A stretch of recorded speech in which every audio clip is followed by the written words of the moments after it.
Opening का जो material की कॉस्ट होगी पिछले साल की, वो करेंट ईयर के कौन से में जोड़ेंगे? मटेरियल में। ओपनिंग का जो लेबर की कॉस्ट होगी वो करंट ईयर के कौन से में जोड़ेंगे? लेबर में। सुना आपने? और ओपनिंग का जो ओवरहेड का कॉस्ट होगा वो करंट ईयर के ओवरहेड।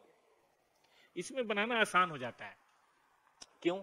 क्योंकि इसमें ये नहीं देखना पड़ता कि ओपनिंग कहां गया। हम ओपनिंग को यूनिट इंट्रोड्यूस से मान लेते हैं। ओपनिंग यूनिट इंट्रोड्यूस एक आईएएस का एग्जाम है, सुना होगा सबने।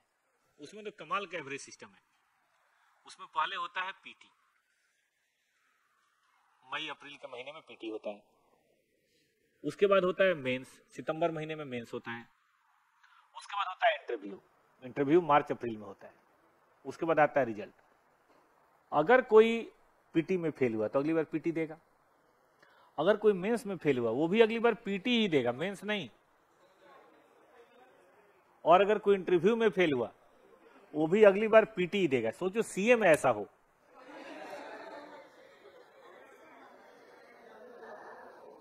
कि अगर कोई फाउंडेशन में फेल हो तो फाउंडेशन देगा, लेकिन बेटा सुनो, अगर कोई इंटर में फेल हो फिर फाउंडेशन देगा, और अगर कोई फाइनल में फेल हो। एक बार क्लास में एग्जांपल दे रहा था, एक बच्चा बड़ा सीरियसली खड़ा हो गया, सर मेरी फीस वापस करना, मैं जा रहा हूं।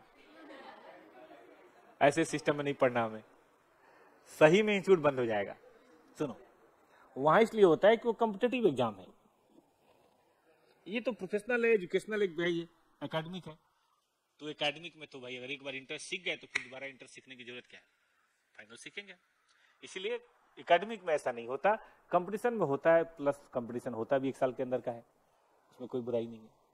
चलो तो याद रहेगा, opening WIP is mixed with unit introduce. हम कोई भेद ही नहीं करते, और यूनिट भी जोड़ लेते हैं। और बताइए क्या क्या जोड़ लेते हैं? कॉस्ट भी।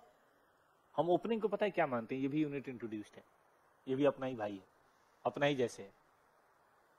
ठीक है, ऐसा कई बार होता है कि बड़ा भाई छोटा भाई है, एक पढ़ा 11th में, एक पढ़ा है 12th में। 12 वाले ने फाउंडेशन दिया, फेल हो गया, तब तक 11th वाला भी फाउंडेशन में आ गया।